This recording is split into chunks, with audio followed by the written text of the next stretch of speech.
Operation Babylift, and I am an Operation Babylift adoptee. We used to call it OBL for short, so we don't always have to say it. So if I say OBL, I'm talking about Operation Babylift. Today is a day of stories. You're going to hear several stories today. You're going to hear about people who stepped up during the Vietnam War, and you're going to hear about changed lives. Not everybody has the best story, but we all have stories, and it's what we do with the story that we have that makes a difference. So for those who want more of the nitty-gritty details of OBL, you're not going to get them today. There are several books around the room that you can look at the titles and kind of record to do some future reading. So today is more about how OBL affected our lives. So, let's see here. So let's start with my story. So in early 1974, my parents, Bill and Marilyn Bossenberger, and they're right in the third row there, they began to look into adoption. They already had 2 biological boys, but wanted a girl, and they figured the only sure way they could get a girl was through adoption. So March 10th, 1975, they were approved by an organization called Friends of Vietnam. On April 4th, I was scheduled to be on the first flight of OBL, but we missed that flight. That flight ended up crashing shortly after takeoff. And you're going to hear about that a little bit later here today. So then on April 5th, the very next day, I flew from Saigon to Clark Air Force Base in the Philippines. And then through some other stops along the way, I ended up in Detroit, April 10th, 1975. My parents got a call at midnight saying, "Where are you? Are you coming to get your baby?"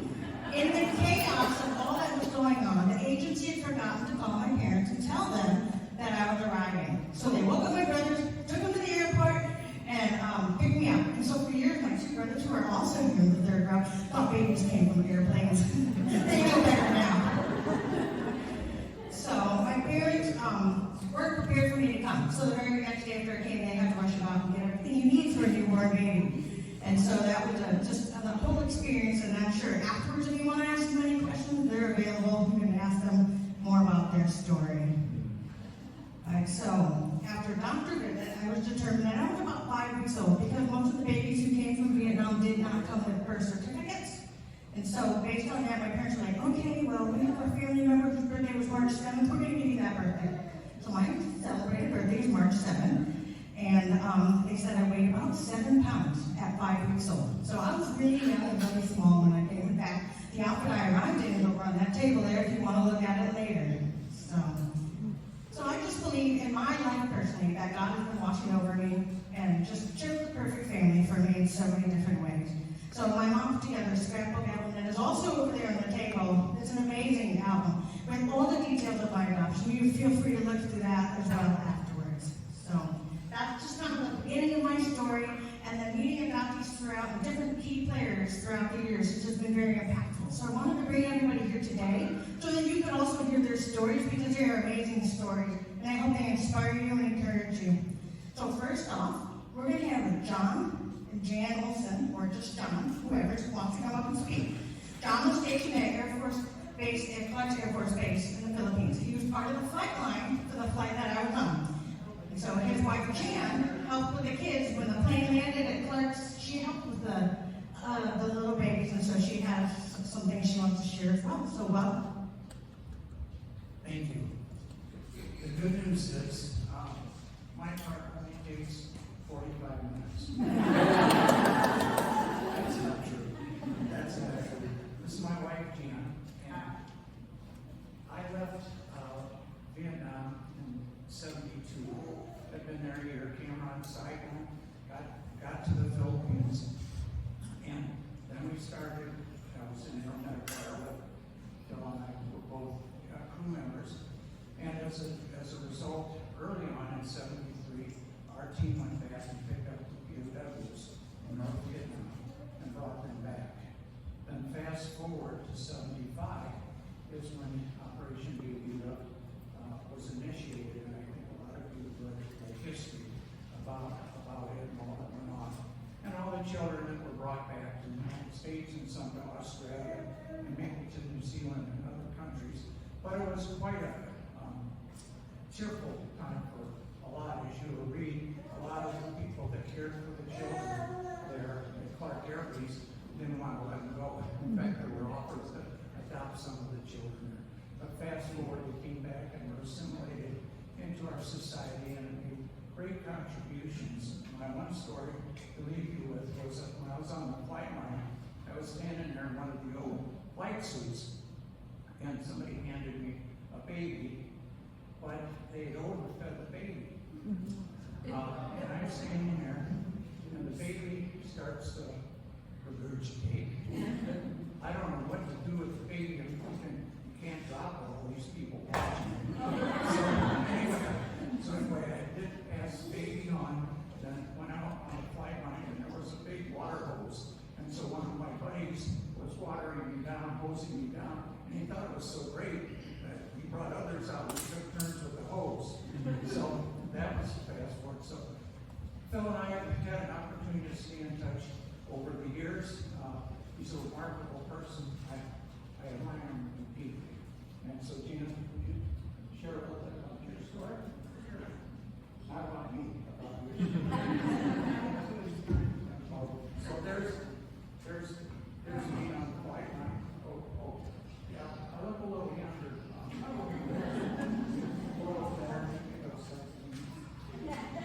Okay, yes, this is the same picture that myself, along with many of the spouses, men and women, I'm Air Force vets, we could just feel the tension in the air. We knew what was happening. So we were all volunteered to help bring these babies back. I'm going to cry because this brings me back so many years. Our role was to go to the planes and pick out a baby, each one of us. We had 12-hour shifts. They had divided us all among the planes. And we brought the children back to the gymnasium at South Vietnamese. Along the perimeters, we had all the medical people, doctors, nurses, dentists, to examine the children, see if they needed immediate attention.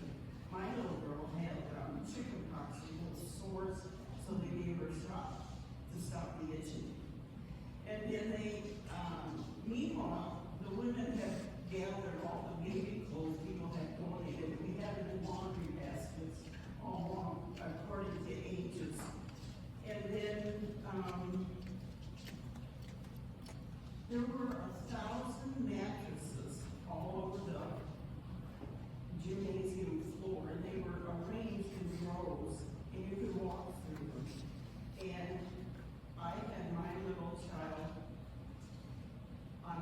in the middle of the gym, and a translator would walk on and ask her if she had to go to the bathroom, and she said yes, she did. Well, I had her in diapers, thinking she was so little. Of course she needed diapers. She was 6 years old. So I immediately took her to the bathroom, and she's like Niagara Falls. It was just so badly for her. So, but then we went on to get her clean. We gave them showers, and we took them to be fed, and the base had made Kool-Aid for these children. Well, they were used to sleep. They did not like Kool-Aid. And let's see where. So a little later, after she calmed down, I laid down with her and we read a children's book. And of course, she couldn't understand what on earth I was saying, but she looked at the pictures and she smiled and she finally fell asleep, probably next to my warm body next to hers. And then my 12 hours work, it was up, and it was like midnight, and I had to leave her. And I thought, oh my God, this is the saddest thing I've ever done in my whole life. And I gave her a kiss, and I said a prayer, and I hoped she would have the best life she could ever have. And 50 years, I just didn't know what ever happened to these children. And then one day, I'm at my headquarters in Rochester, and there's mother right here, Marilyn, goes to the same pedicures that I went to. We didn't know each other. So our she says, I'm telling her the story. And Marilyn was telling her the same story at another time. She goes, it sure does sound familiar. So she got us together. And that's how we know. And that's how we met her and her family and her children. And I thought, oh my gosh, this is the best thing in the whole world. So now I knew somebody that how the children hear them. And then, I'm sorry, this is so emotional for me. And so I'm grateful to Phil and to her and all the volunteers that are willing to bring this story forward so that the world can know about it a little bit. Because it was very emotional and it was a wonderful thing to do because I'm afraid that Vietnam may have just destroyed all the kids in this. So I'm glad you're okay. And that's right. I'm sorry. Thank you.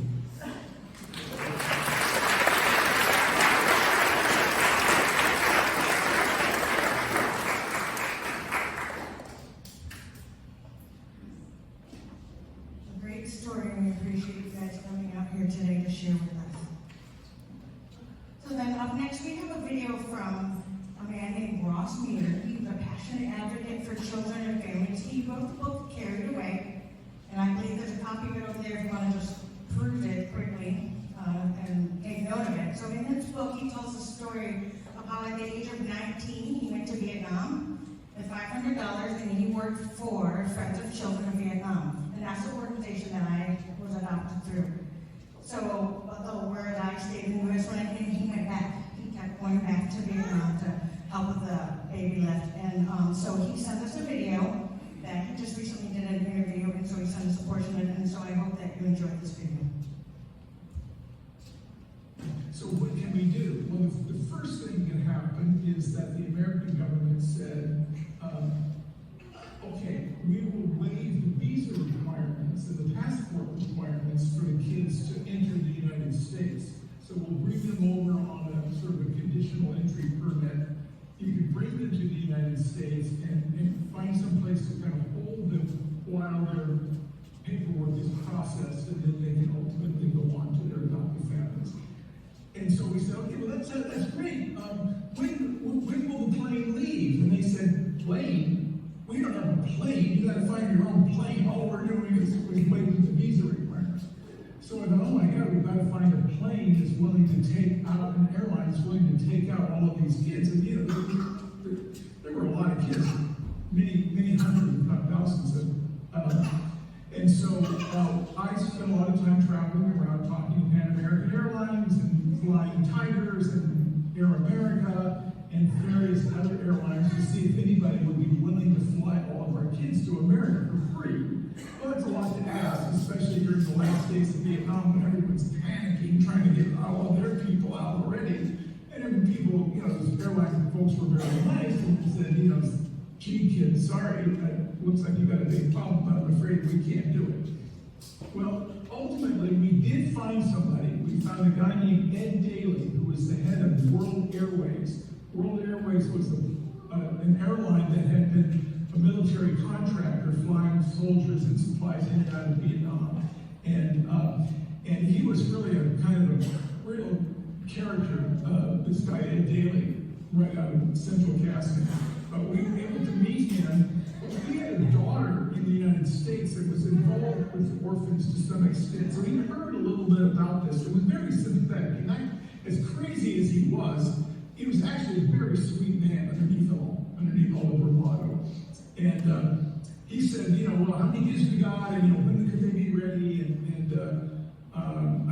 I told him, and I said, the one thing that I'm worried about is that although we have a letter from the South Vietnamese government saying that these kids could go, the guy at the desk at the airport, you know, who stamps the passports going out the door, he may well not know that he's supposed to let all these kids out.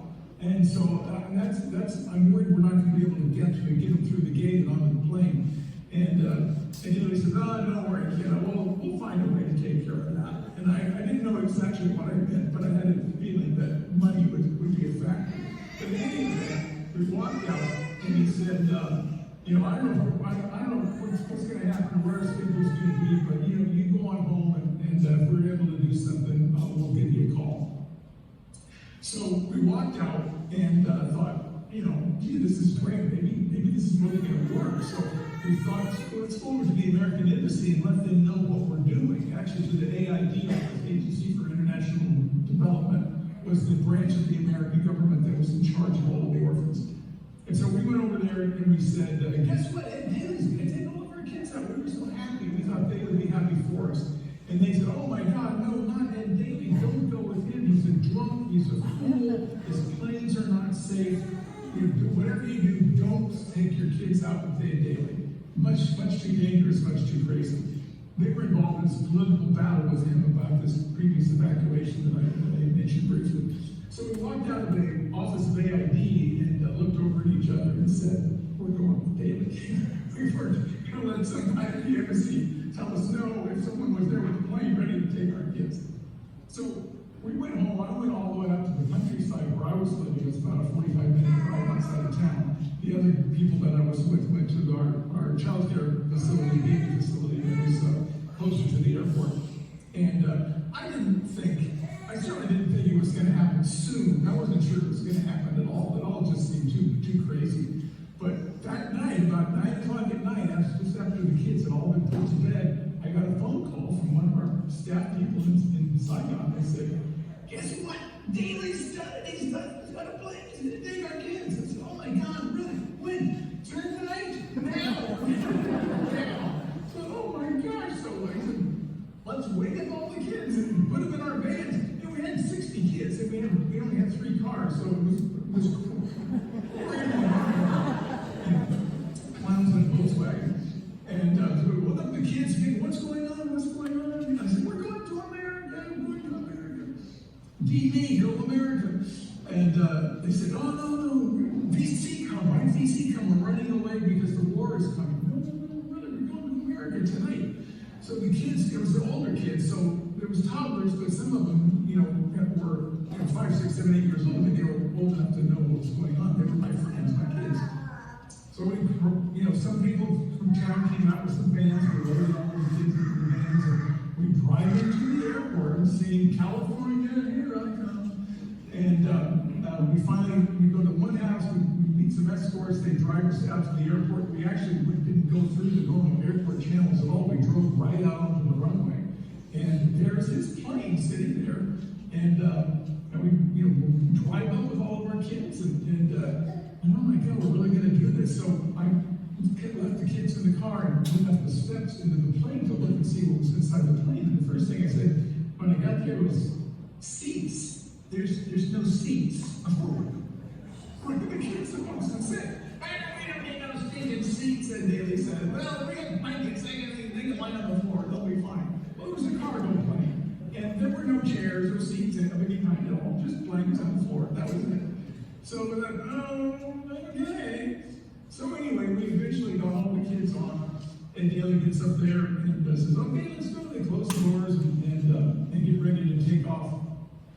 Well, we didn't fully realize all this at the time, but what had happened is that once the plane, closed the doors, it started to taxi a little bit. Something happened, and the tower had gotten some kind of order that the plane was not authorized to take off. So they said to the pilot, you're not authorized to take off. You may not take off. And he goes, oh yeah? Just watch me. Well, with that, they cut off the lights to the runway, so the plane wouldn't be able to see to be able to take off. But the pilot, brave as he was, went out there anyway and manages with the lights on his plane to go out there and take off. And later after they landed, somebody said, my God, the lights were up. How did you take off? He said, well, I pushed the throttle forward. That's how you take off. So that plane with our 57 kids on it was the first, full Babylift flight, the first large number of kids. And when it landed, it was very controversial. At first, the American government was very angry at Daly. They said they were going to fine them $10,000 for every kid that came because they weren't authorized, and blah, blah, blah. But within a day or two, he became a hero, and people began to really get behind this idea of helping these poor Vietnamese orphans. But Well, with that, President Ford, who was the president at the time, and Ambassador Martin at the embassy in Vietnam began thinking, there's multiple motivations on this, but the less altruistic motivations were that they saw that this was really capturing the heart of America, and they thought, if we get behind this orphan airlift, maybe the Americans will decide we want to save Vietnam after all, and they'll give us the $70 million to buy more bombs and stuff, and we can go back in and keep the war going. Or at least we're not going to look so bad in the process of, losing the war, which is, the other alternative. So President Ford, a couple of days after our flight, goes on TV and says, I've authorized $2 million for a special fund to evacuate orphans from Vietnam, and we're going to use American military planes to evacuate all these kids from Vietnam. And so that was the official Babylift, was the government-sponsored flights. Sadly, the very first flight that they were going to take off was a C-5A, which is the largest plane the Air Force flies. Enormous plane, two planes on top of each other. Huge airplane. And it flew in from the Philippines and picked up all kids. Originally, we were supposed to be on that flight, but because we went with Ed Daly, the NC's mad at us now, and put the other large organization in that flight. And they said, this is going to be a great flight, and President Ford's going to meet it when it lands, and you guys went with Ed Daly, so you're going to be last behind. They were very mad at us.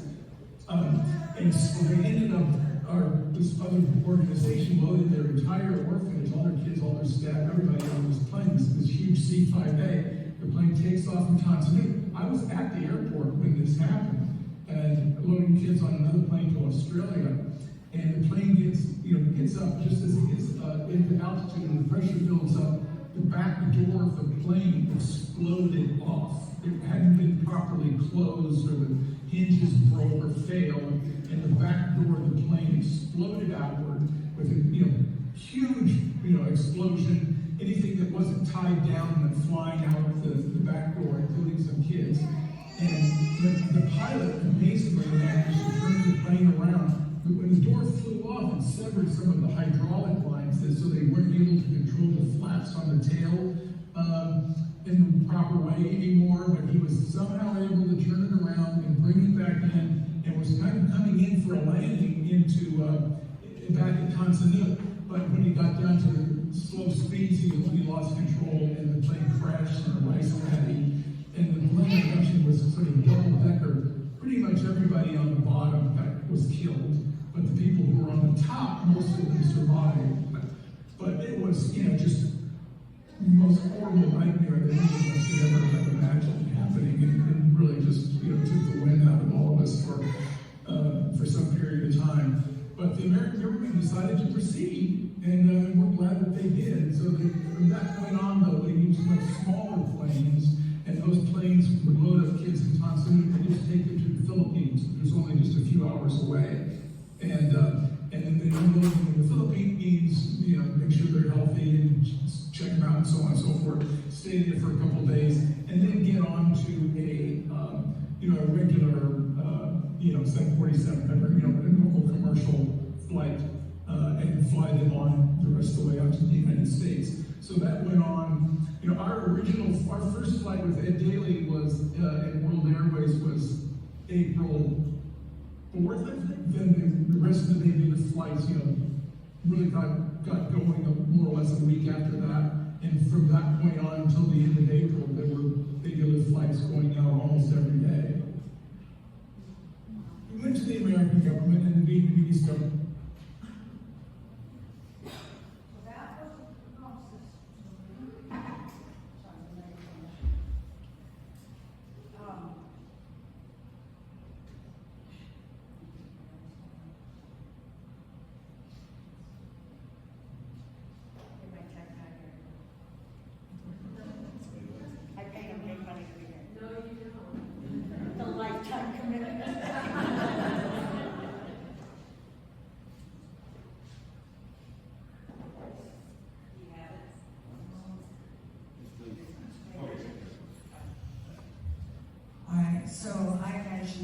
evacuation earlier, and then Ross mentioned again. And we have one of Ross's friends here today. And he's going to come up and share his story. He was on that plane that crashed. And so we have retired United States Air Force Sergeant Phillip R.Wise here. If you'll come on up and you can share your story.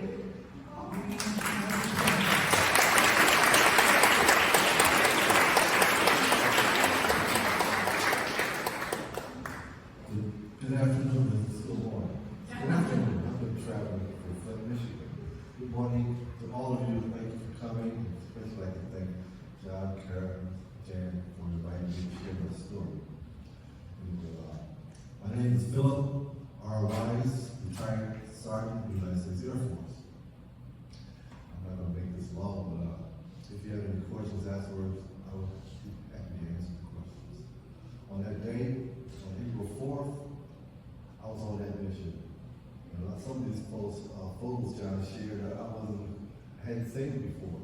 But anyway, the day prior to April 4th, I was on a work mission, which is a 24-hour work mission. You start a work mission means you make yourself available in case there's an emergency to fly anywhere in Southeast Asia.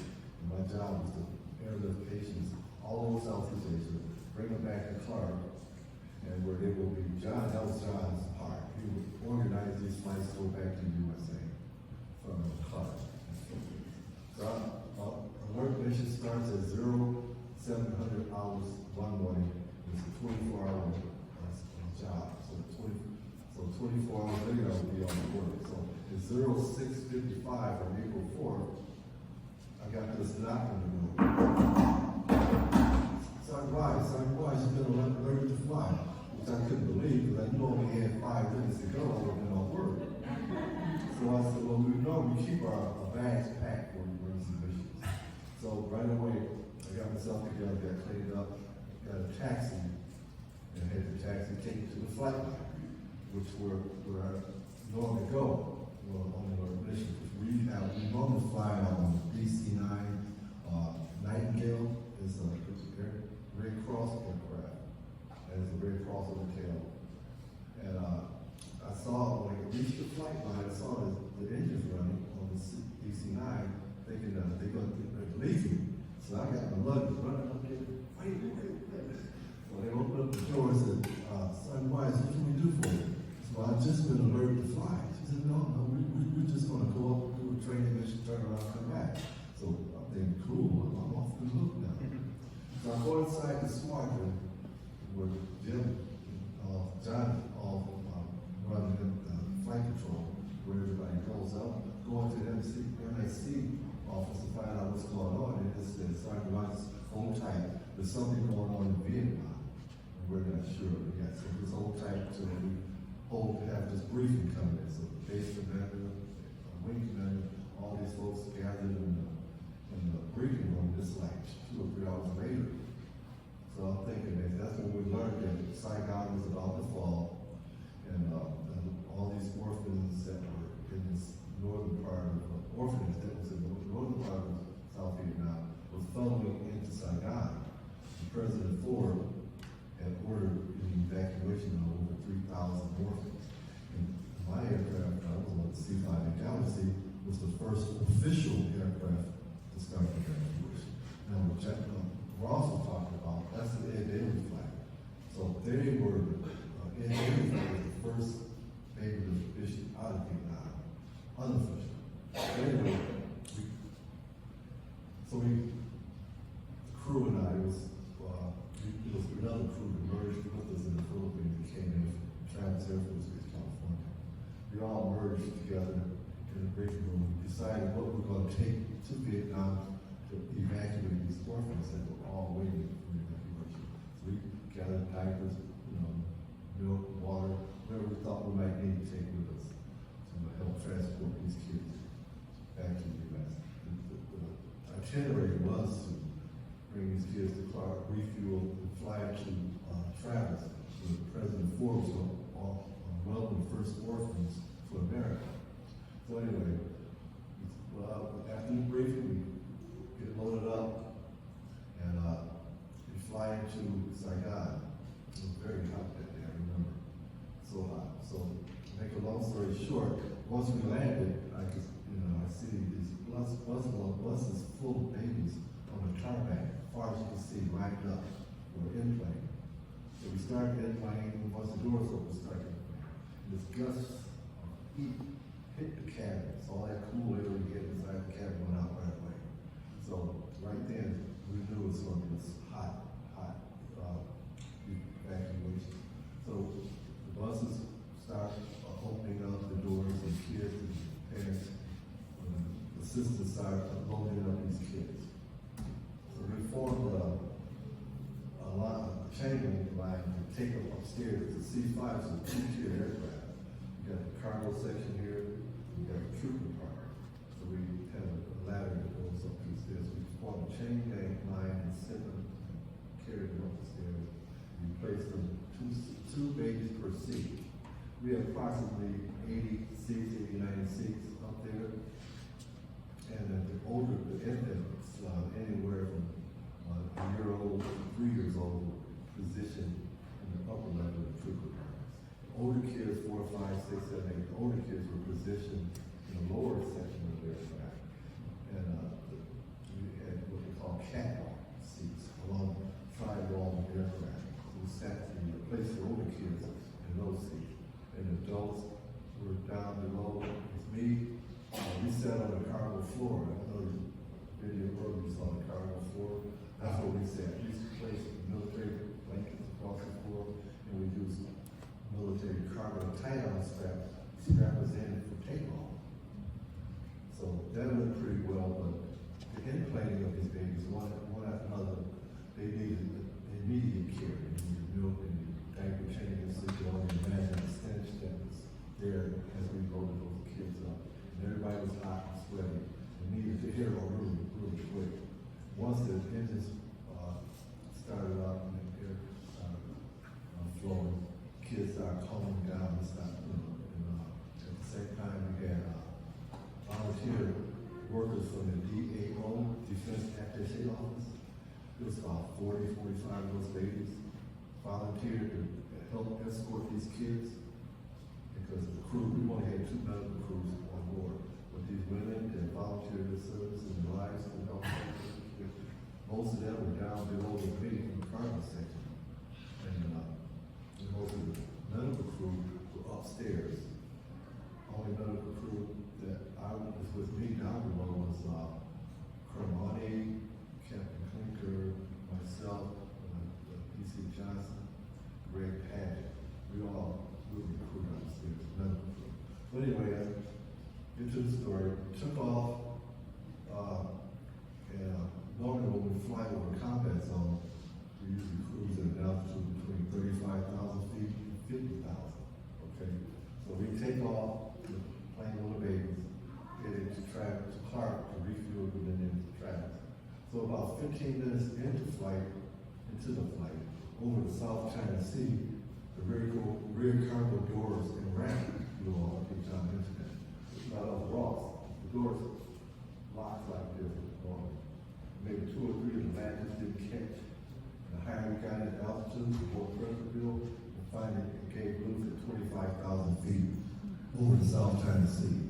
So I witnessed all that. When the door blew off, everything in the rear of the aircraft went out with the doors, and a couple bodies went out with the doors. And me, I'm more forward of the aircraft forward. And actually, before that happened, Colonel R, Regina, she was captain at the time. She said, "I'm gonna go upstairs and get some medication for some of the kids that was feeling nauseous and she went up to upstairs to the galley there to retrieve medication. That's when the doors blew off. Sergeant Perkins, the low master, he was on the ladder with Colonel. She went up first to the ladder first. Then Sergeant Perkins went off up the ladder. That's when the door blew off. So as the door blew off, the ladder was dangling, which I could see. And Sergeant Perkins, Regina made it up there. Sergeant Perkins hadn't quite made it up there. So the ladder was dangling, and then the rest of the crew pulled him up. And by that time, I was experiencing what they call hypoxia, lack of oxygen to the brain. So I became lightheaded. And I remember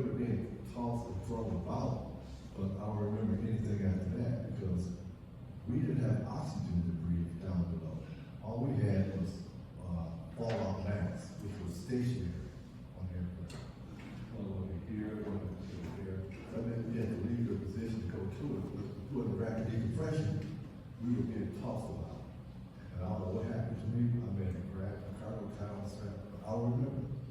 So I woke up two days later in the Philippines. I had been through multiple surgeries in Saigon, which I don't remember.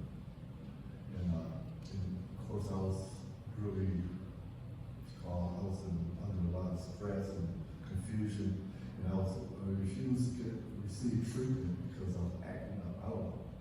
But finally, I recognized a European nurse. That's what I was told. She was able to calm me down, and then was able to speak. And I went right back to surgery. And then I woke up at Clark Air Base.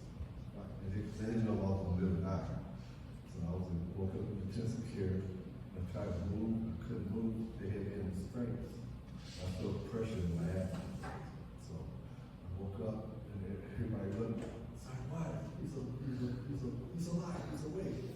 They said that all these people come to my bed, general, and hospital commander. Oh, we got to get you back to surgery. So when we crash landed in the rice paddies, had all these open wounds. And those open wounds were exposed to all of the Gerald R manure and bacteria in the rice paddy. So the infection was what most of them threatened my life. So they got me on antibiotic therapy. About 6 to 8 weeks, I'll get shots, not rotating shots, not shoulder bloods, Finally, I came through it okay. So the doctor thought I wouldn't be able to live. I'll see relatives about that. They found me hanging upside down in the burning wreckage. And the CIA people that was evacuating the parasite said, well, I wore a white shirt, another shirt, a dress with trousers. So they saw me off into a distance in the burning wreckage, a left leg entangled in wire cable. I'm hanging upside down, my head laid with my eyeball right on my chest. I said, well, we better take this guy before he burns up. So he got enough tangled me and said, hey, this dude's still alive. So I vaguely remember hearing chopper blades in my subconscious. But I remember the evacuation. So they evacuated to the Seventh Day Adventist Hospital there in Saigon. I don't remember any of that. But there was this nun, nurse, Sister Susan McDonald. She said a prayer for me, hoping that I would survive this, which I didn't learn till years later. Because I came through everything. I Googled Babylift. And Sister Susan's name was one of the first to pop up because she ran a lot of different orphanages in Saigon. And so she helped treat me. At that point, we became friends after we connected. She filled me in on a lot of the blanks. As today, John filled me on some of the blanks that was missing in my story, as did Ross. Now, I can go on and on, but I do have a book I'd like to share with you if you want more details. The name of my book is Fragile Delivery, Operation Babylift, see if I make charge. I was the only surviving crew member to make it out of the bottom. I was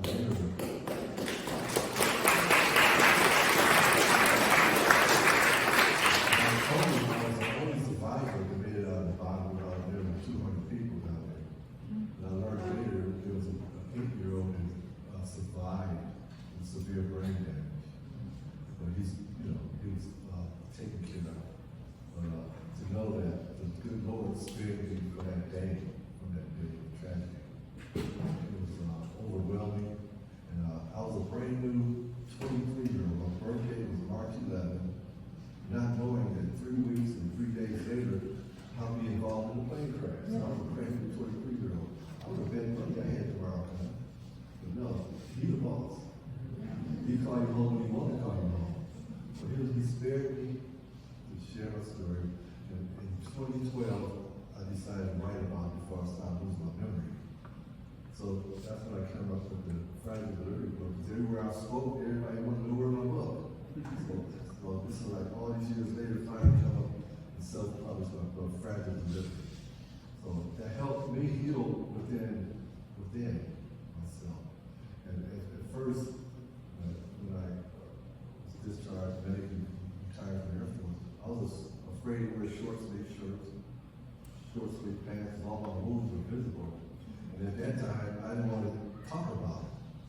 call us baby killers coming back to Vietnam. I said, well, I didn't want to talk about it. They did not know my story. I was trying to save babies. I'm not trying to, what you guys are talking about. I'm doing my job.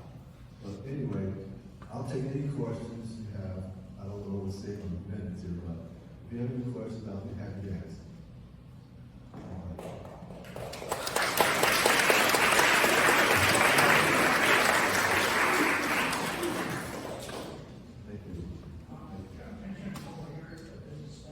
Yeah.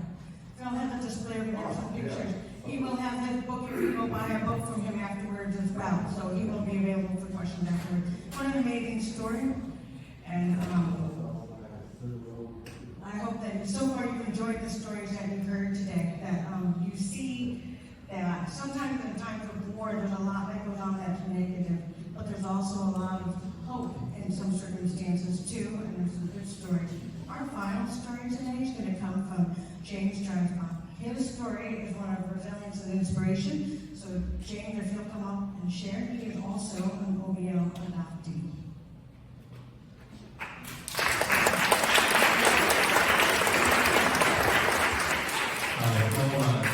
Thank you, Karen, for first of all organizing this, and thanks for everybody to come today. And I appreciate for having my family here as well to support this event and everybody here. So thank you so much. The picture here isn't everyone in the picture, so I apologize to my adopted mom, who is an amazing woman. And this isn't everybody, but it was the best I could do in such a short time. But this is my adopted family, and really, my story. I had paperwork. And my paperwork, my story says that I was born in a village of Thatch Thang in Vietnam, and that my mother was a teacher, and that she had met a guy in a club, and that they had a relationship, and and that I had a half brother somewhere, and that he wanted to bring her back home, but the family had refused to let her go home because she was needed at home and they couldn't feed me. So anyhow, so that's the story there. And so somehow,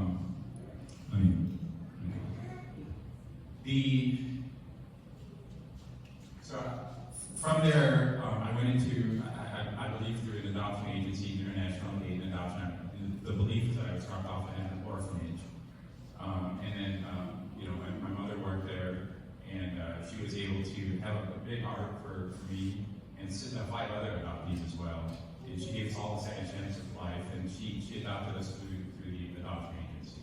And I did go over on one of those airlifts that you guys saw. Pretty amazing in that sense that I'm glad I was on in that crash.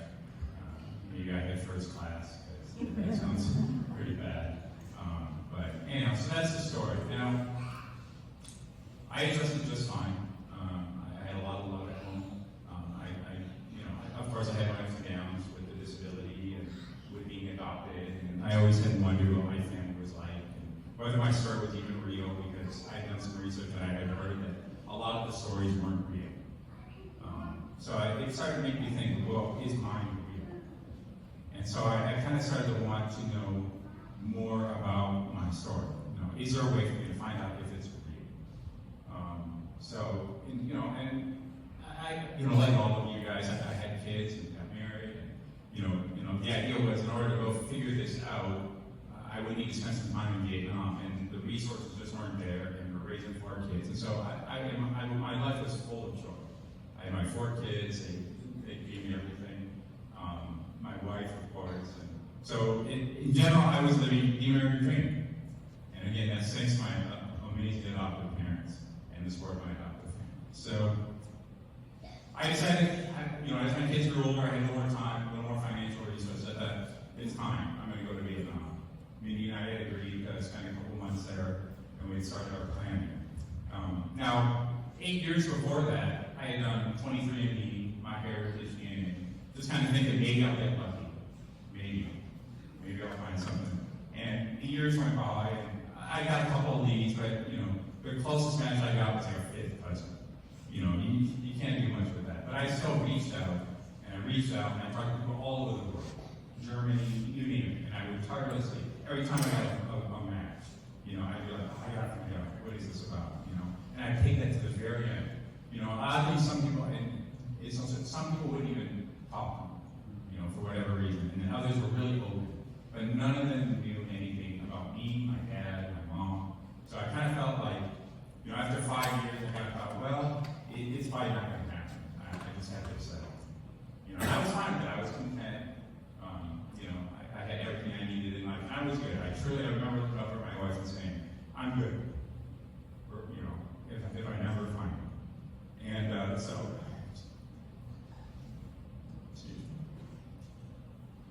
One day, in August, 3 years ago, I got a notification that said, hey, we got a new relative.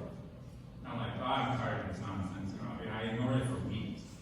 And then I thought, you know, I'm going to go find out what this is. And this match came up as a second cousin. I thought, well, that's pretty good. I mean, some of us know our second cousins, of course. Maybe they know. And so the match was with someone named Brandon Nguyen. And of course, my name is James Dreisbach. It's German, you know. So it says you're a match. And I reached out to him and I said, hey, it's kind of odd. It says we're related, but it makes no sense because, you know, he had said it makes no sense because, you know, your family name doesn't make any sense. And I learned over the years after engaging everybody to be very cautious about what I said because it scared people off. So I learned to be extremely, extremely cautious. So it was a very slow process. I just said, hey, well, you know, would it help if I told you I was Vietnamese? And, you know, a couple days later, I got an email and said, you know, it's really strange. I talked to my mom, and we had this long-lost uncle that had leg problems. And I said, well, that's crazy. You know, so I'm thinking, well, I definitely have leg problems. You know, that so far this is going so good. You know. So, and then I said, well, he goes, my mom wants to talk to you. And I said, oh, okay. Yeah, that's weird, but okay. So I talked to his mom, and I said, hey, we had a little chit chat, and she had said that and this is where, you know, she had said that, and this is where it changed my life. She had said that, yeah, we're looking for our brother, and he was lost. And my mom's been looking for him ever since. I'm thinking to myself, this could be a match because I wasn't lost. I was giving up. There's no way. You know, so I thought, this isn't it. This is not a match. But I sent her my paperwork anyway. And she called. I was at the restaurant with Mindy, and she called and she kept calling over and over again. Like she refused to stop calling. And I just wanted to get my lunch in peace. And I just honestly didn't think it was a match. I just thought I'd get to her afterwards. But I thought, you know what, I'm going to take the call. And she picked it up and she said, she's crying. And she goes, you're our brother. I said, how do you know that? She goes, well, that's our mom's name. That's our mom's signature. That's where we grew up. And I said, but is the story right? She goes, the story's not right. I go, what about the match? And she goes, that's my son. I said, well, that's not second cousin. She goes, no, it's because I'm your half sister. She goes, really? He's your nephew? And I'm like, I can't believe all this. This is too crazy. You know? I'm like, this has been 50 years. You know, this is something I've wanted my whole life.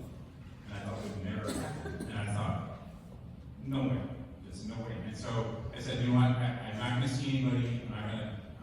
You know, they were already convinced. Like, they didn't need any more proof. They knew I was a brother. There was something about it. And to me, I'm thinking, if I'm lost, that changes a lot. You know, I'm sure you guys can use your imagination what happens to a mother when she loses her child. You know, and I'm thinking, there's no way I'm going to have that kind of burden. You know, I mean, it's a blessing, but I don't want to be some lost kid. My mom's been looking for her whole life. You know, so I thought, no, there's no way. And then I said, okay, well, what we're going to do is I don't trust 23andMe for this. So I'm going to hire a professional. So I literally went out and hired a legal firm that specializes in this. And I told them exactly what to do. They took my mom to this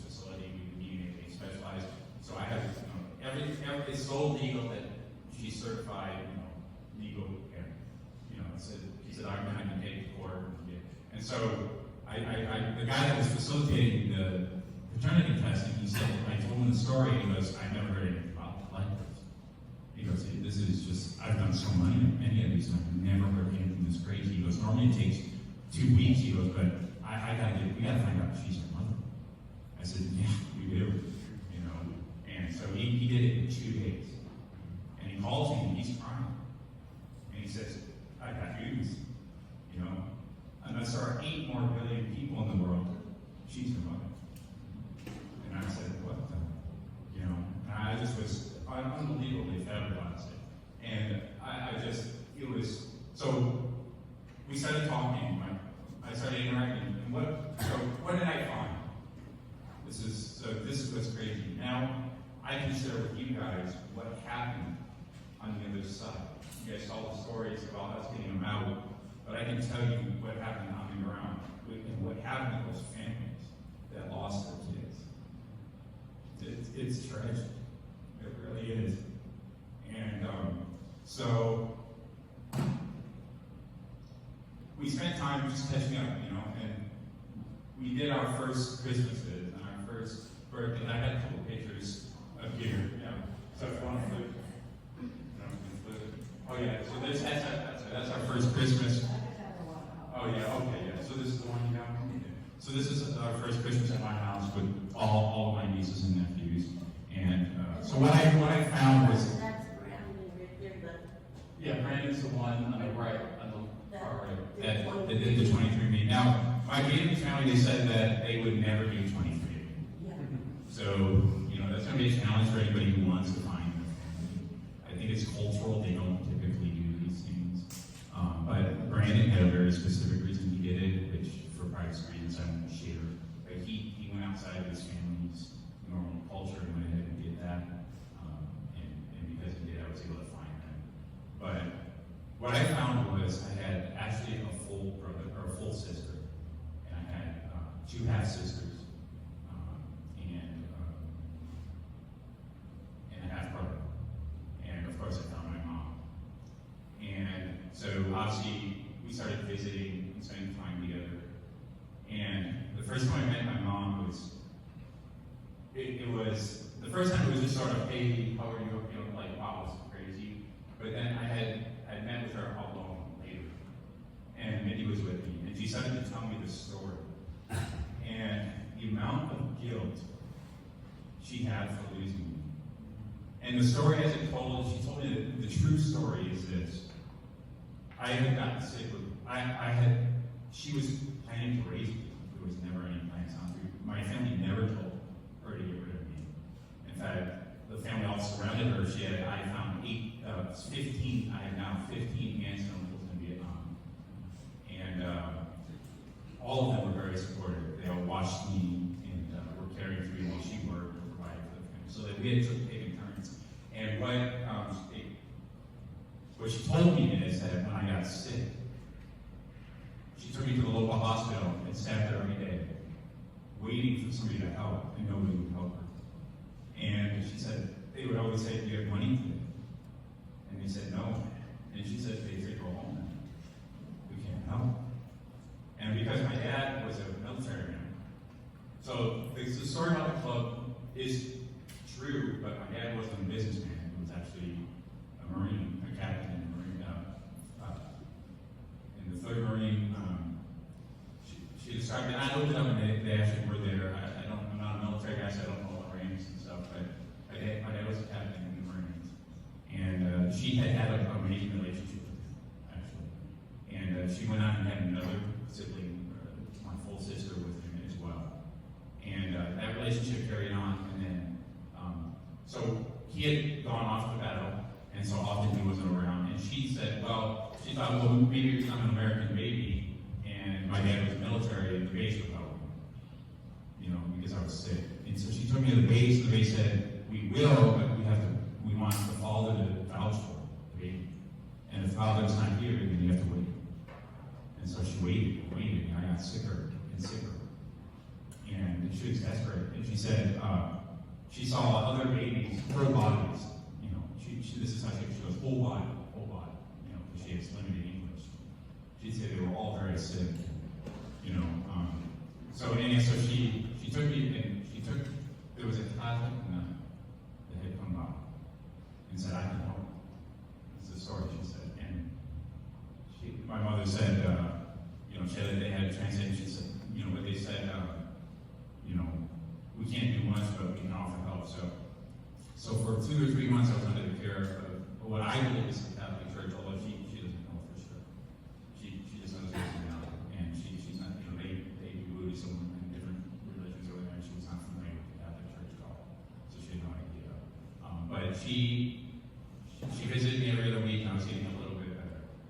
And then the sirens went off one day, and the bombs started to fall again, and they did what they always do, which is all hide in these tunnels underground.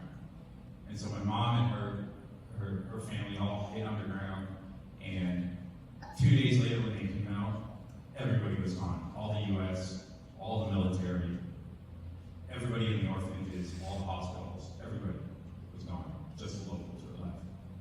And that was, I looked it up, it would have been August of 1975, August of 1975 is when the last the Marines pulled, but then we actually kept comms and strategic facilities on for another 9 months. And so that would have been the last of the Marines that left 9 months later, which is just about right. It would have put me right about that age. And so that's the story of how I got lost. You know, so now what happens, you know? So my sister's the story is really hard. Because my mom, like all good mothers would do, she wasn't going to let me go. And she went looking for me. And she left my sisters in the care of family. And back then, it was really bad time. I heard Ross talk about the VC were coming. Well, my mom tells this absolutely horrible story where the VC every couple times a week would come in and end the lives of any American children. Instantly, right in front of everybody. And so she would hide me in her beds and ask me around for all the time, and they would hide me constantly. And so she knew it, you know, so it was a very dangerous time. And my sister, who was also fathered by the same dad, was at huge risk. And so they hid her in a basement, and that story is tragic. She spent her entire life in the basement. She could never go to school, she could never get an education, nothing. So But they're not in the face to make her look more Vietnamese. yeah. The joke is she was an ugly Vietnamese. You know, they tried to make her an ugly Vietnamese, so you know that way she could get away with it. But anyhow, ultimately she could not go to school. My other sisters were left to defend for themselves. The relatives were kind, but they had no money. And so, you know, when push went to shove, people, you know, it all comes down to your burden. You know, you're not my kid. You know, your mom just went off. And so their lives were hard, and they were farmed out, slave homes, all kinds of other things. For 20 years, this was their life. You know, and so my disappearance caused all this hardship. Lots hardship. And it's one of the things where the stories are so rich. They tell me these stories are horrible. So in all this beauty, there's so much tragedy too. And I guess that's a little bit what I'm sharing is that every beautiful story has tragedy behind it. You know, and every tragedy has beauty in front of it, of course. But my mom, she wasn't well after that, as you can imagine. She went to Saigon for years and years and wanted the country. Constantly looking for me, refusing to accept that I was dead. She had people tell her over and over again she was dead. And then what happened is, after 20 years of lifelong hardship in Vietnam, Congress, the truth finally came out about what happened to those kids that got left behind. We talk about those thousands of kids that got out. Well, if you Google it, you'll find that they believe there were close to 86,000 African-American children. And all of those children faced persecution or immediate death. They were, you know, often they were lined up on the beaches and so, or put in camps if they were strong enough. So, you know, when you hear 3,000 got out, it truly is an amazing story. Those 3,000 lives were saved, and so was mine. You know, so.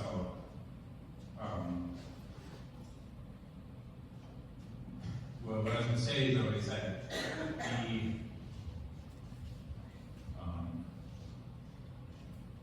in 1980, I think it was 88,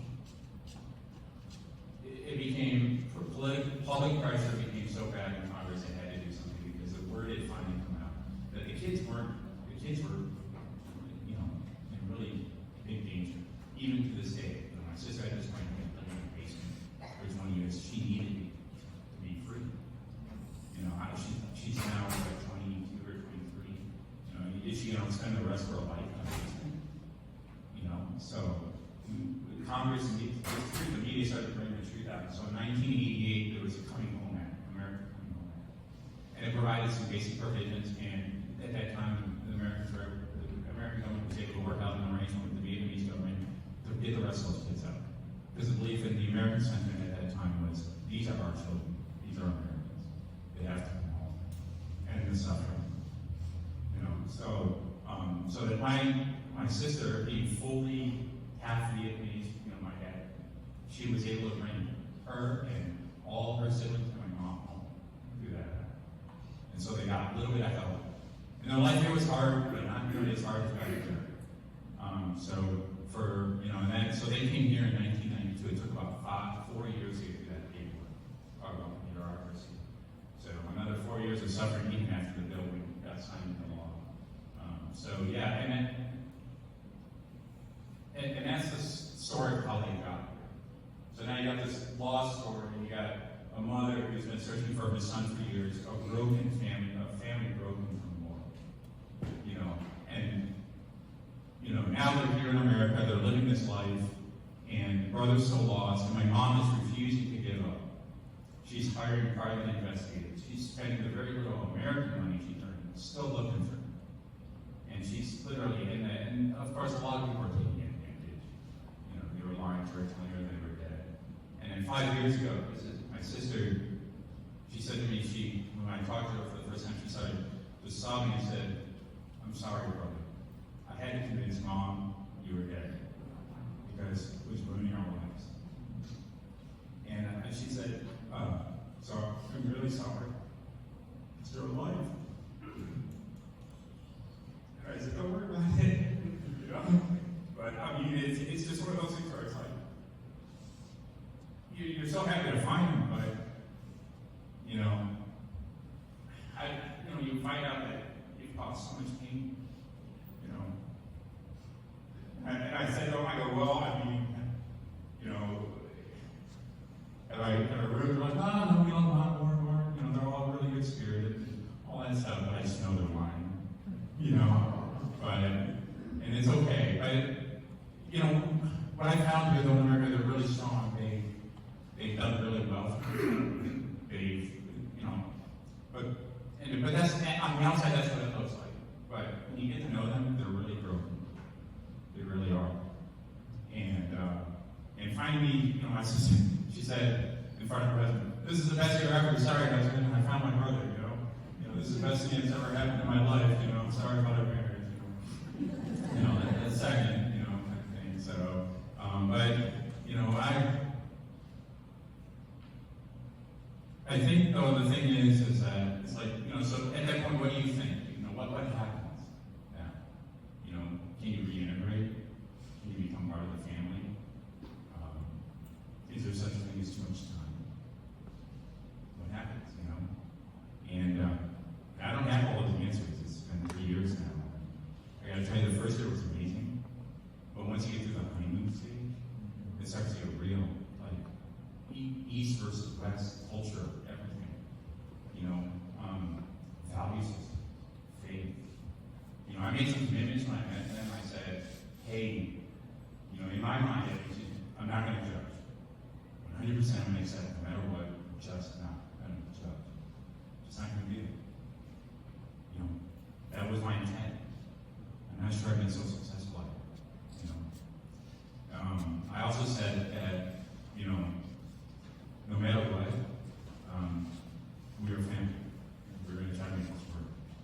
You know, no matter how ugly it got, no matter how messy it was, no matter how hard. It's easy to say that, you guys, but it's tough. So, you know, I'm going to have a few takeaways for you before I end today that I want you guys to think about a few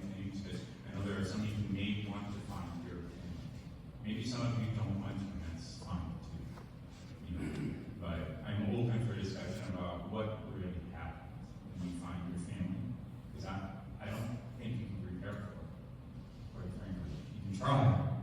Yeah. Did you ever have contact with your father? That's a good question. Yeah. So my mom told me a little bit about my dad.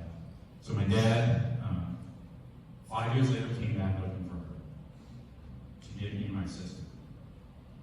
He had survived, unbelievable. Because that's the problem is my mom wasn't there.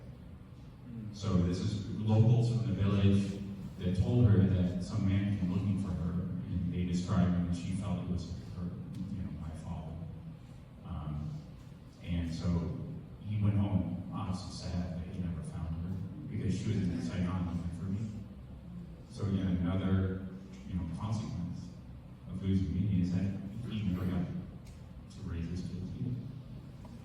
And she didn't remember his name. Yeah, she didn't remember his name, which, and that's one other part of the story which I won't get into. She's diagnosed with first stage Alzheimer's. So the stories that she knows are well and good. The new stuff she's starting to lose. And so, but I met her just in time. So I don't know if that answers your question. So I don't know anything about my dad at this point, other than he came back and hit us, and we weren't there. Are some of the family nearby to you? Yes. Yeah, so that's another good question. So this is the craziest thing. So this is one of the things I'm gonna share with you guys. If you're looking for your family, do the basics. Do the basics. And what I mean by this is Google the stuff in your documentation. If I had just Googled my mom's name, I would have found her living 50 miles from me for the last 20 years. No, actually, like 10 minutes, they were just one apart. Or she worked And, in one apart. but it was, but where my mom was living was about an hour. Yeah, and so she's been there for almost 20 years. Yeah. But then you're hoping that maybe with DNA, maybe his side, somebody will do the DNA and pop up. I've been searching on that side, and like with the 8 years I waited, and it's been 10 or 12, I haven't received anything. I do have one match that's not known at all, so he may not want to be found at this point. Maybe he has another family. Maybe who knows? But so that's the other thing too, right? When you go looking, just be really careful. Go what you share, what you're looking for. Be real slow. If that's something you want to do. But I will say, just like, when an apple tree drops an apple, and you come back 50 years later, then maybe another apple tree. But if you know anything about that, you know that the apples don't taste the same. They're different. They're genetically quite different. And so that's what happened to us. And, the idea of integration is probably not realistic. I asked that question about is too much time? Maybe. It may not be possible. There's so many gaps in values and standards. We've had a couple of big events in the family that have come up, and they've created a lot of problems. Because I'm the oldest brother, and this is the thing about Vietnamese culture. Being the oldest brother, you're the leader. If you go back to culture, the oldest sibling gets all the family inheritance, and it's the responsibility to distribute out that money and to make sure that everybody in the family is protected for, provided for. That's the role. And so a lot of them are very old school tradition. And that was one of the first things they said to me is when they found me, you're the oldest. Automatically, right away, in their minds are thinking, we got somebody here. And they told me, several times now we feel safe. Finally, there's coming in our lives. We have a brother. And so, although they're Americanized and they don't really expect to play that role, they kind of do, in some ways. But it's not easy to do that when I don't understand who they are and what their culture is. I'll give you a simple example. My daughter just had a baby, and they were all excited, and they all wanted to come visit her in the hospital. I said, I'm sorry, she's gone home, but you guys can visit her at home. And they said, and I completely ruined tradition. Because in their tradition, it's very important that they visit the baby the day that it's born. So I didn't know. I just didn't know. And they were really hurt about this. But it's because they expect things of me I didn't know, and I have things that I expect of them that I don't know. all of that goes on, you know. And I think we all want it. I think the best I can hope for now is, you know, we borrow the words of Avalon here. She said, the story means something different to everybody. And to my sister, it's a different story. To my mom, it's a different story. And it's 100% right. And to my other son, one of my sons who isn't here today, he said, hey, Dad, so these are all the people we were supposed to kiss and hug and spend time with at Christmas and all that stuff. I said, yeah, 100%. And he said, well, maybe someday then we won't be the lost family, we'll just be family. And I said, yeah, how beautiful is that? Maybe. You know, and at that time I truly believed that could happen, and maybe it still can. You know, including the adopted family. You know, my dream would be to pull all the families together. I was gonna ask, are your two mothers not? They have not. They have not. And it's a chance, it's good, and I'm glad you brought this up because it's heartbreaking because I've not been able to. My mother, so like a soldier who comes back from war. You know, think about it for a minute. When there's a crisis in the family, or you have a crisis, what happens? Nothing else matters but solving the problem, right? So you don't do things the way you should. You don't say the things you should say. You're not always as, you know, on your A game. You just, you know, it's like, oh, we'll deal with that later. We'll deal with that later. We'll deal with that later. And that was my mom's entire life. Sorry, daughters, I'm not a good mother. Sorry, I can't be there. Sorry, you're not having food. Sorry, because right now all that matters is I gotta find my son. But this went on for 20 years, 50 years. You know, for her, and you know, even in America, this was how it was when they happened. And so now, imagine what happens when you meet your mother after 50 years. First of all, the first thing she said to me is, "You look old." And I'm like, yeah, you know. But she spent the next 30 minutes saying, I love you, I'm sorry. So it's guilt. This is never ending guilt. And she goes to tell me these stories about, you know, like I was saying about the Vietnamese and the Viet Cong, all this danger and everything. But for my mom now, the problem for the challenge I think for her, and I'm not a psychologist, I don't know, but what I can see is she has to find a way to make right all the stuff she put off. She has to make it right with my sisters. My sisters say, you know, they love their family and they love each other, but what I found was they're all apart. Like, they made up this fake story where, you know, my sister said, sorry we lied to you, but you deserve better. They literally came up with this entire lie about how great of a family they were. They pretended to be together. I said, you guys have good relationships. Yes, we do. You know, all of this stuff. And then as time goes on, I find out none of it is true. They haven't talked to each other in 10, 15 years. The little Lydia, one of my nieces, she goes, whose house is this? You know? So there were little clues about the fact that they've spent their lives separated. There's a war. The war destroyed them. You know, losing their brother destroyed their family. So even though I was saved, I left behind a tragedy. You know, and you know, I'm not saying I was taking the ferries to the courts. I wasn't. We don't know how I got from the monastery there, you know, to safety. We don't know any of that. Obviously, some sort of good Samaritan got me. This would have been in Da Nang, and it already fallen to the North Vietnamese army at the time, so it would have been a difficult way. You know, maybe Phil airlifted me out in one of these. I don't know, you know, quite frankly, but you know, helicoptered me out. But whatever it is, I got to Saigon, and but for my mom, she has to now deal with. She said to me, you know, she said, hey, now it's going to be hard to build a relationship because she said, now that I know you, I'm good. It was sort of like she doesn't know how to deal with, you know, I have a relationship now. Because my sister said, you know, they would say, how can you love mom? How can you do anything for mom? She didn't even raise you. You know, now they say that out of love, but they're really serious about it. They're very bitter. You know, I don't want to paint them in a negative light. They're amazing people. They just have a lot of hardship. And they're, you know, if you get them and they, like I said, they've done great. You know, and not giving up. But and I said, hey, honor your mother, always, no matter what. That's kind of how I feel. And I go, to me, she's a hero. I know she left you guys behind, and I don't agree with that, but, here's a mother who basically did everything she could for her son, and wasn't going to give up.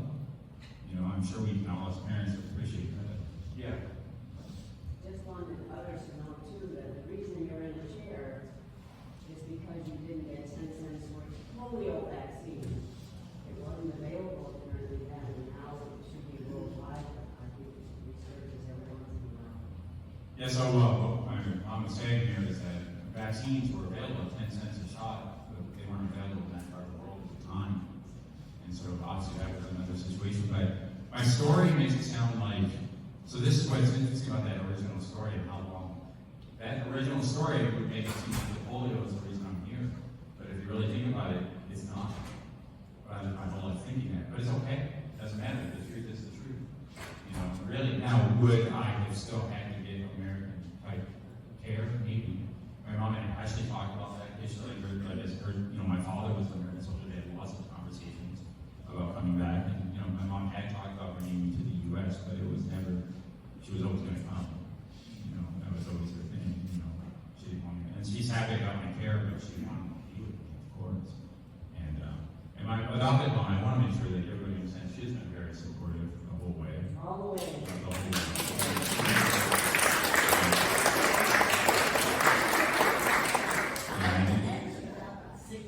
Yeah, she had up at 5 others, and so we truly amazing people. My mom and Not my I am open to questions, but I'm gonna grab my phone here and see if there were a couple takeaways that I think I already shared one with them, which is make sure you search the basics. Like I really thought it was going to be this lifelong journey to go find my family, and all I had to do was search my mom's name, and it probably would come up in public record. And there aren't. I actually did it, and there were only 5 of them here in the U.S. I would have found it, I'm sure. So that's the first thing. The other thing I want to leave you guys with is thank the people, whether you find your families or not, adoptees. Take the time, thank everyone. And I mean everyone. And when I say that, I mean I went and personally visited my foster families. When I came here to America, I wasn't adopted immediately. Unlike some of the other folks, I went into the foster care system. And so I had foster families. I personally visited each one of my foster families and said thank you. They said after 25 years in fostering hundreds of kids, they've never had a single one come back. They never knew what happened to those kids. And so they really appreciated that. So please take the time to think. And that's part of why I'm doing this today. I'm a private person. I normally don't like to do this just because, everybody has a story but if in some way I can honor my adoptive parents, my family, the hardship and the folks who served in the military, the volunteers on the ground, by sharing my story, telling you what happens when it comes full circle. Because, I Googled this and I don't know the answer. It said how many kids actually found their families. The numbers are very low. I know that Google probably wouldn't have everything, but the number it reported was 12.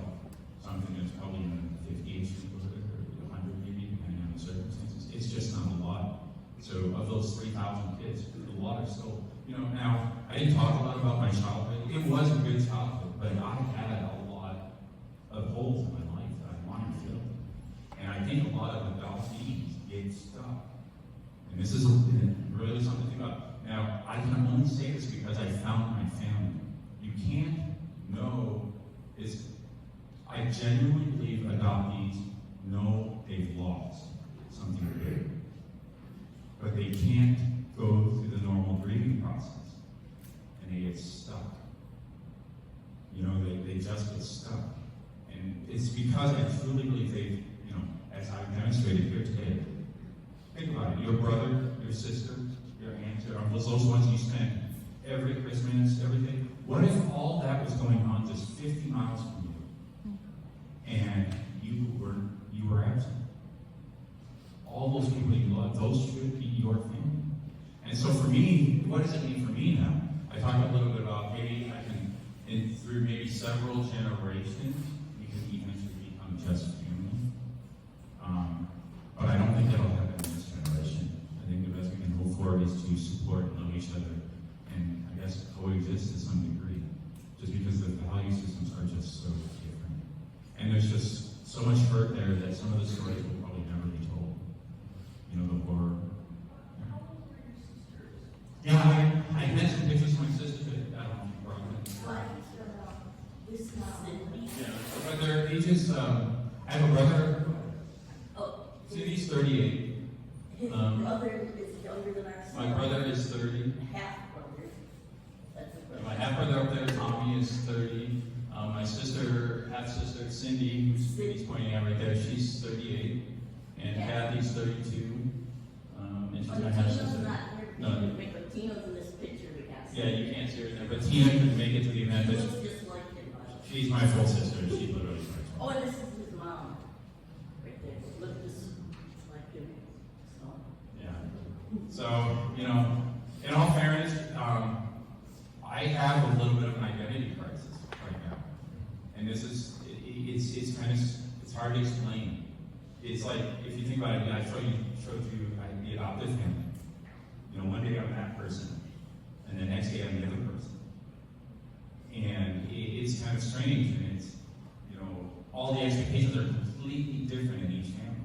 How they know you is different in each family. And this isn't like a typical marriage, you know, where you know, where you inherit a future. This is your loss of past. There are some nights where, you know, when I'm sitting at family events and they're showing me all these pictures, I miss so much. Weddings, birthdays, everything. And if you think about it, this isn't just like some unknown thing. This is I was supposed to be there. Right? But fate had a different choice for me. Now, does it mean I had a better, worse, or better life? No. I had a better life, quite frankly. You know? And those are some of the hard questions that start to come into play, which is what's creating some of the challenges. It's the honesty. Hey, I had more love than you. You know? How do you feel about it? You know? Those kinds of real meaningful things are, you have to find answers. Everybody has to find their own answer to that question in order to have a good relationship. Because otherwise, there's always going to be that underlying bitterness and sadness, right? And again, everybody's committed to it because you just got to deal with this stuff, right? You know? And, you know, like Vietnamese tradition, the oldest never pays for food. Ever. It's just something you don't do. It's so ingrained in there. So I'm unable to pay for anything, you know, in terms of gatherings or parties or anything. It's just I would break tradition. They refused. One time we had a fight over it.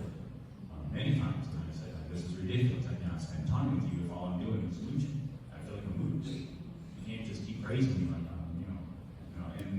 so we have all these really rough times and fun. I mean, it's a good problem, but it's still a problem, you know, with integration. So, you know, and the identity crisis is really just, I missed out on so much, so I want to honor them as a family, their culture. I want to be a good listener.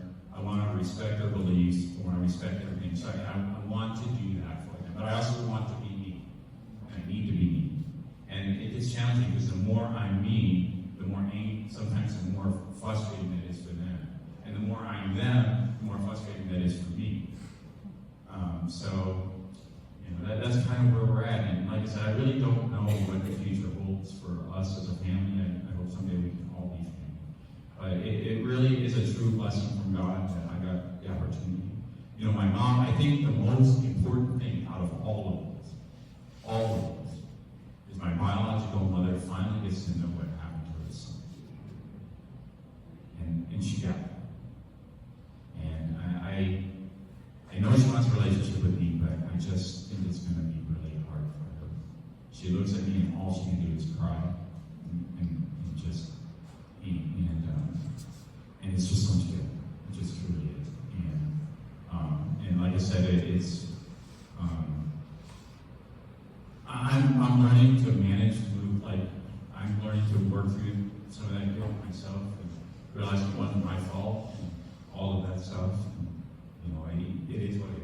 circumstantial, and so.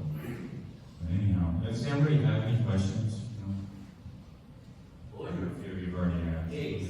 Yeah. What was your first initial thought and feeling when you were At first, I was overwhelmingly, I'll be honest with you, in denial and skeptical. I don't, there's no way, like I was sharing. That was my absolute first thought process. But DNA doesn't lie. And then, so once I found out it was my mother, I think the overwhelming thing is, I finally get to know the truth. I'm going to get the truth. And I think that was really, I know you would think it'd be all heartwarming and loving, but for me it was just, I'm finally going to get the truth. I'm going to find out here, And I think, so for her, like I said, for her, it was to get the guilt off her chest for losing me. And then the second thing was to make sure she knew that she had never planned to give me up. She had to let me know that. And that it was a mistake. It was, And then for her now, it's just, she's at peace. And that's what she said, I'm at peace now. So, 50 years, you guys. Imagine losing your 3-year-old and not seeing him again for 50 more years. It's 53 years. All right, well, thank you for your time listening. I hope this story helped you.